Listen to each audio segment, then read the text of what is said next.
Today on the Stay-at-Home Chef, I'm showing you how to make caramel apple cinnamon rolls. I've taken my fan favorite recipe for cinnamon rolls and added a caramel apple twist that'll knock your socks off. This recipe starts with 1 cup of lukewarm milk. You want it to be just warm to the touch like a baby's bathwater. To that, we'll add 1 tablespoon of instant dry yeast and 2 tablespoons of sugar. If you want to use active dry yeast, you'll use the same amount, but you'll let this mixture sit for 10 minutes. But with instant yeast, we can move right along. Next, I'll add in 1 teaspoon of salt and 3 tablespoons of softened butter. Add in 1 large egg, and then we'll start adding in 3 cups of all-purpose or bread flour. The exact amount of flour that you need always varies a little bit, so start low, and you can always add more as necessary. Continue mixing until the dough pulls away from the sides of the bowl. If it sticks to the side, that means you need to add more flour. You're looking for a dough that's super soft like Play-Doh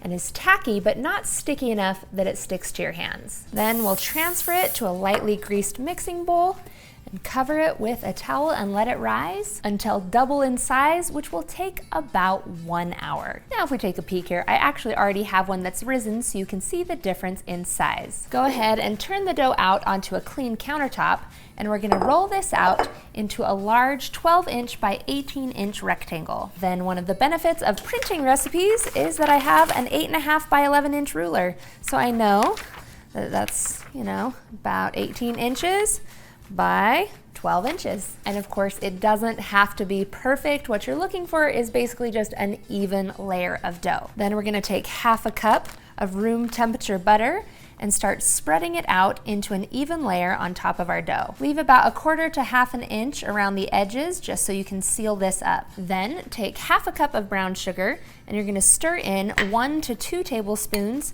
of ground cinnamon and sprinkle this in an even layer right on top of the butter. So far it's like a regular cinnamon roll, but now the fun begins. You'll need 2 apples. I'm using Granny Smith because I like the tartness, but you could really use any apple you'd like. You want to dice the apples into small pieces. The small pieces will bake a lot quicker so that they'll be nice and soft when you bite into your cinnamon rolls. Then we'll sprinkle those on top of the brown sugar cinnamon layer. Now how many apples you need depends on the size of your apples. It takes about 2 small ones or 1 large. Then the really fun part, we're gonna drizzle on about 1/2 cup of caramel sauce. You can see I'm just using the kind of caramel sauce that you buy in the ice cream section, and I'm estimating it to be about 1/2 cup. There's no need to be perfect on those amounts because we're gonna add more caramel sauce on top after these have baked. Then it's time to roll this up as tightly as we can. So I like to be gentle as I get it started and just kind of fold the dough over the tops of the apples. And then you should be able to start getting it to roll. Slowly keep rolling.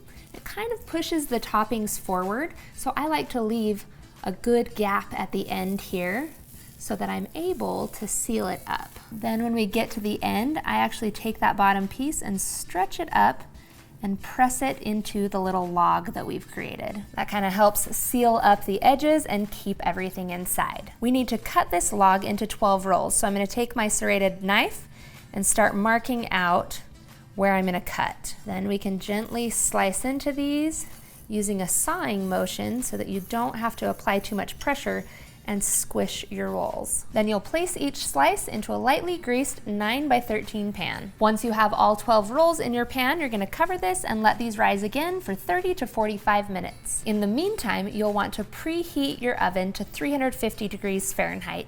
Once your rolls have risen, we're gonna bake these in the 350-degree oven for about 18 to 20 minutes or so until the tops are golden brown. I like it when they're just kissed with golden brown on top.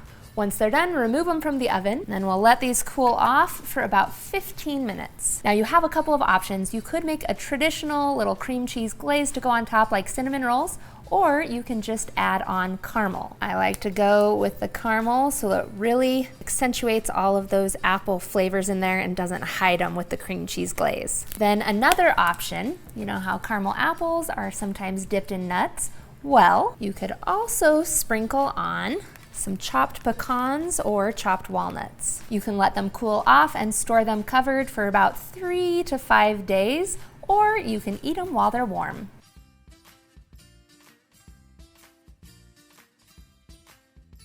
Thanks for watching. You can find the full written recipe in the video description. Be sure to subscribe, like, and follow, and check out the rest of my videos where you can find hundreds of restaurant quality recipes you can easily make at home.